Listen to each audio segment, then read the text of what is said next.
coronavirus pandemic has posed various challenges on the economic front. India's first quarter GDP contracted by historic 23.9% for the first time in the past 4 decades. It was the steepest amongst key developed and emerging economies. The strict lockdown in the first 2 months brought economic activities to a near halt, leading to a steep contraction in the quarter. There has been broad-based contraction across sectors except agriculture. On the supply side, gross value added contracted by 22.8%, primarily led by a sharp fall in the manufacturing, construction and trade, and hotels and transportation. This was expected as the non-essential activities had come to a complete standstill for a large part of the quarter. Agriculture was the only sector growing by 3.4% on account of good Rabi harvest this season. On the demand side, the private consumption declined by nearly 27%, while the investment demand was 47% lower than the same quarter a year ago. However, some relief came from the government consumption, which increased by 16%, and trade, where the contraction in exports was lower than imports. The pace of normalization in July and August are not too encouraging. Rising coronavirus infection cases, decent penetration in the rural areas, and staggered lockdowns in parts of the country have dampened expectation of quick economic recovery. Several high frequency indicators reveal that the sequential pace of activity normalization has moderated in July and August, diminishing any hopes of a credible economic recovery anytime soon. This calls for some more reforms, including government spending, to kickstart the economy.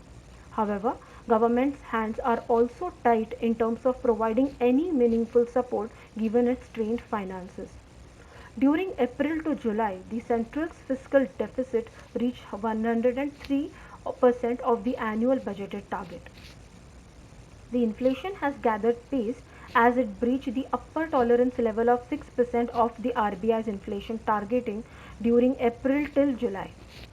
Although the data in April and May had its own caveats in terms of data paucity and low response rate due to the pandemic situation laid restrictions, the general sense of prices depicts building price pressures in the economy. The upside to inflation mainly came from food prices due to supply-led disruptions following lockdown. As a result of high inflationary pressures, the MPC left the repo rate unchanged in its August 2020 meeting.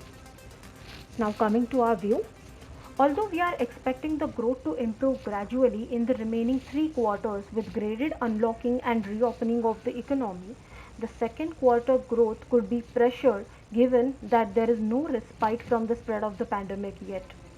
Consumption demand and investments which are necessary to boost the economy would continue to be tepid and are unlikely to see a noteworthy improvement during the course of the year. The government spending would have to do the heavy lifting this year. Agriculture sector is expected to see a favorable growth aided by good monsoons this season and higher sowing supporting the rural income and thereby rural demand.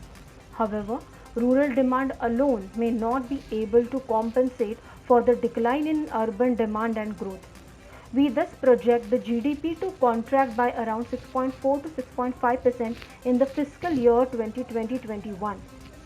The price pressures are unlikely to moderate at least in the next 1 2 months as food prices continue to be higher in mandis while the inflation in non-food segment is also on the rise. It may call for another pause in the upcoming monetary policy review which is due in October. Nevertheless, once the kharif crop enters into the markets, it could ease food inflation to some extent. Ease in movements of restrictions would improve supply going forward. Lack of pricing power of the firms with expected muted demand from the consumers could also keep the inflation in check. Therefore, we may see the price pressures to moderate in the second half of the fiscal year, giving a leeway of another rate cut to the RBI. However, the timing and the quantum of the rate cut would entirely be data driven. On account of pandemic-led disruptions, the finances of the government are also expected to remain under pressure. The fiscal deficit thus could reach in the range of 7.5 to 8% as per our estimates. Any additional stimulus announced by the government could push the fiscal deficit even higher.